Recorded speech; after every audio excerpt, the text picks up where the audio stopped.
নমস্কার, আমি ডায়েটিশিয়ান শ্রেয়া চক্রবর্তী।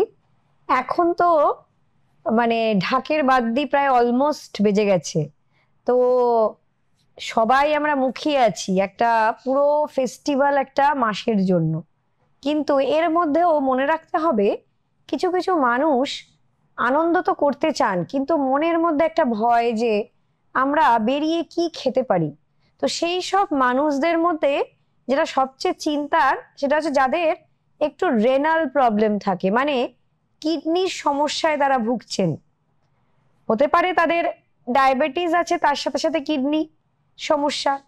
হতে পারে তাদের হার্টের সমস্যার থেকে কিডনির সমস্যা। হতে পারে তাদের শুধুই যে কোনো কারণেই হোক কিডনির সমস্যা আছে। কিন্তু কিডনির সমস্যাটা তো একটা ডেফিনেটলি একটা চিন্তার বিষয়। আর ডায়েট নিয়েও তো ভেবে থাকতেই হয় তাদের, যে আমি কি খাবো। আমি যে একটু ঠাকুর দেখবো মনের আনন্দে, তার কি প্রসাদটুকুও খেতে পারবো না? আমি একটু ঠাকুর দেখতে বেরোবো, তখন তো অনেকক্ষণ বাইরে দাঁড়িয়ে দাঁড়িয়ে ঠাকুর দেখতে হবে। তাহলে তখন আমি কি খাবো? তো এই সব একটা মনের মধ্যে চিন্তার দানা বাঁধে। তখনই আনন্দটা মনে হয় একটু কম হয়ে গেল। যখনই বাড়ির লোক আপনাকে কিছু বলছে, আপনি বলছেন যে না বাবা, আমি যাব না।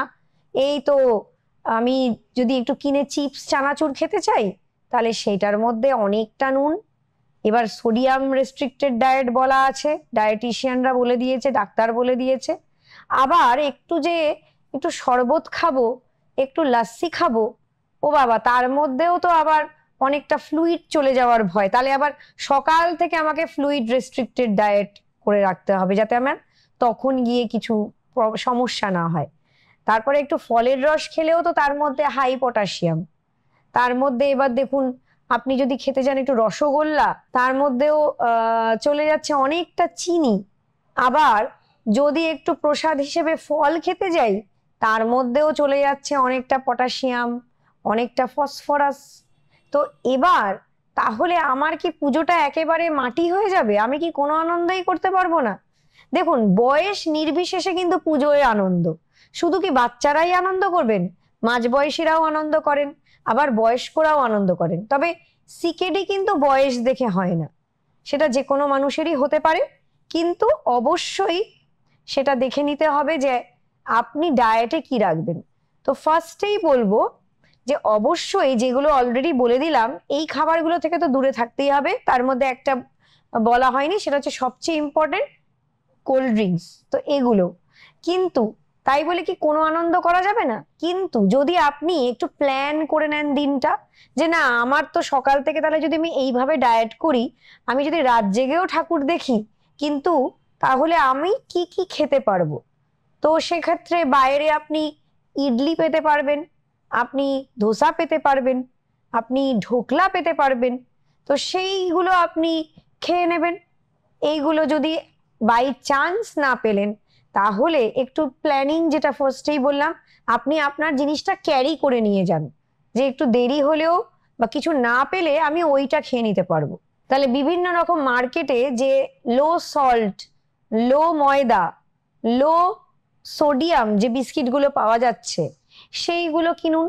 তাহলে অন্তত কিছুটা হলেও হেল্প হবে। এরপর আপনি হয়তো ইচ্ছা হচ্ছে যে একটু আমি একটু পুজোয় প্রসাদ খাবো। তাহলে প্রসাদ খেলে আপনাকে দেখতে হবে যে ওর মধ্যে থেকে খেলেও যে কোনো একটাই মিষ্টি খাবেন, বা হয়তো লুচি, হালুয়া, মিষ্টি এত কিছু হয়েছে, সব কিছু না খেয়ে ওর মধ্যে থেকে চয়েস করে নিন একটা মিষ্টি সেই দিনকার মতন। সারা পুজোয় তাহলে একটাই মিষ্টি খেলেন। আর যদি মনে করেন যে না, আমি দশমীতেই আমি মিষ্টি খাবো, তাহলে সেভাবেই রাখুন। কারণ বেশি চিনিযুক্ত খাবার, তার উপর যদি আপনার ডায়াবেটিস হয়, তাহলে সেক্ষেত্রে আপনাকে সেটা অবশ্যই মাথায় রেখে খেতে হবে যে বেশি চিনিযুক্ত খাবারও আমার খাওয়া যাবে না। কিন্তু আদারওয়াইজ যদি আপনার সেরকম সমস্যা না থাকে, মানে আপনি ফার্স্ট লেভেল অফ সিকেডিতে আছেন, তাহলে মাঝে মধ্যে একটু অল্প স্বল্প খেলেন। কিন্তু মাথায় রাখতে হবে low sodium and low potassium diet. এটা কিন্তু আপনাকে মাথায় রাখতে হবে। আর আরেকটা জিনিস হচ্ছে ফ্লুইড রেস্ট্রিকশন, সেটা কিন্তু খুবই ইম্পর্টেন্ট। এছাড়া আমি যেটা সাজেস্ট করব, যে বাড়িতেও তো একটু সুস্বাদু রান্না করে খান, হোমমেড রান্না, যেরকম একটু আপেল দিয়ে একটু দুধ দিয়ে ক্ষীর বানান, কিন্তু সেই ক্ষীরটা পোর্শন কন্ট্রোল করে খান।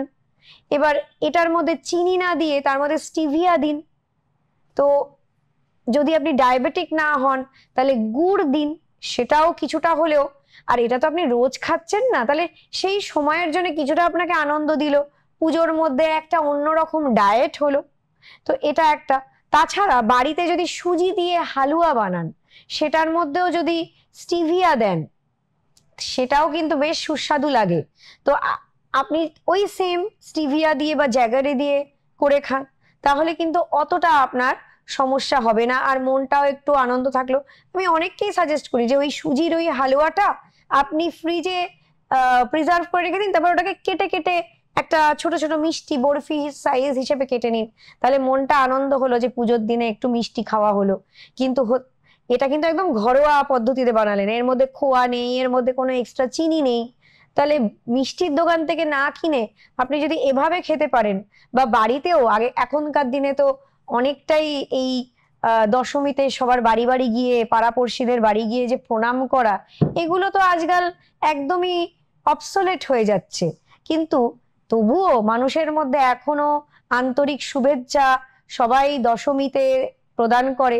তো সেক্ষেত্রে তখন কিন্তু আপনারা অবশ্যই এই মিষ্টিগুলো বাড়িতে এলেও দিতে পারেন, তারা কিন্তু অত্যন্ত আনন্দ সহকারে খাবে। তো সেক্ষেত্রে একটু খাটুনি আছে, কিন্তু তবুও করলে কিন্তু আপনারও মনও ভালো থাকবে, আপনি দেখবেন বেশ সুন্দরভাবে আপনি মিষ্টিটা খেতেও পারছেন। তো এভাবে করতে পারেন। আর ভাজাভুজি না খেয়ে বাড়িতেই যদি একটু হালকা সবজি বানিয়ে খেলেন, একটু হালকা লাইট চিকেন বানিয়ে খেলেন, আর তার সাথে একটু ঘরোয়া পদ্ধতিতে যে আপনি ভাতটা খাচ্ছেন সেটাকেই একটু পোলাও স্টাইলে বানিয়ে খেলেন, যে কোনো একদিন, যেদিনকে আপনি এই মিষ্টিটা খেয়েছেন সেদিন খেলেন না, তার দুদিন বাদে খেলেন। তো এইভাবে করলে কিন্তু আমার মনে হয় না আপনার কিডনির সমস্যা আরো বেড়ে যাবে। তবে বারবার যেটা বলছি, কম নুন, কম পটাশিয়াম সমৃদ্ধ খাবার, আর অবশ্যই ফ্লুইড রেস্ট্রিকশন। বেশি মানে ফল আপনি যদি খেতেও চান, যদি আপনি ফার্স্ট স্টেজ অফ সিকিউরিটি থাকেন, হয়তো আপনার পটাশিয়াম লেভেল একদম কন্ট্রোলে আছে, তখন যদি আপনি ফল খেতেও চান, তাহলেও ফলটা গোটা ফল খাবেন, মানে পিস ফল হিসেবে, যেটাতে ফাইবার সমৃদ্ধ। আপনি কিন্তু জুস করে খাবেন না, যেটাতে অনেকটা ফ্লুইড আপনার শরীরে চলে যেতে পারে। তো এগুলো একটু মাথায় রাখলে আমার মনে হয় না আপনার পুজোর আনন্দে একটুও খামতি হবে।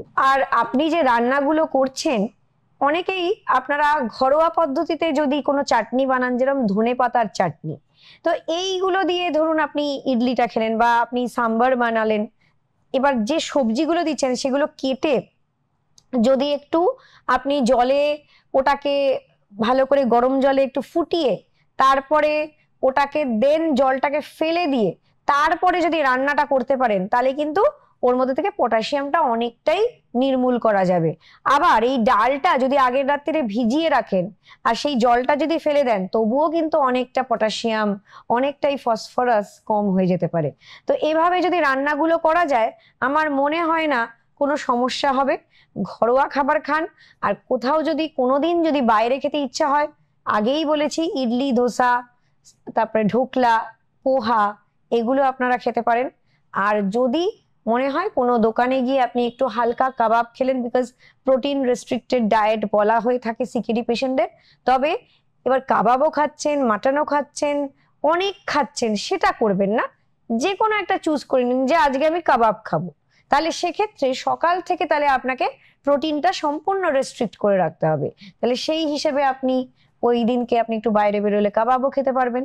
তো মাথায় যদি একটু প্ল্যান করে নেওয়া যায়, আর যদি মনের একটু জোর বাড়িয়ে নেওয়া যায় যে না আমি পোর্শন কন্ট্রোল করে খাবো, আমি প্রচুর পরিমাণে খেয়ে নেবো না, যে একদিন আমি খেতে পেরেছি বলে আমি অনেকটা খেয়ে নেবো, কারণ আপনার হেলথটা আপনার হাতেই, আপনাকেই আপনার হেলথটা ভালো রাখতে হবে।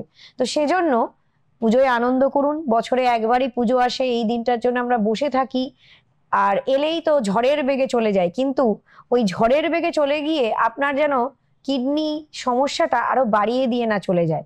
তো সেজন্য নিজের স্বাস্থ্য নিজের হাতে, ভেবেচিন্তে খান আর পোর্শন কন্ট্রোল করে খান, তবে পুজোতে খুব ভালো থাকবেন, সুস্থ থাকবেন, আনন্দ করবেন।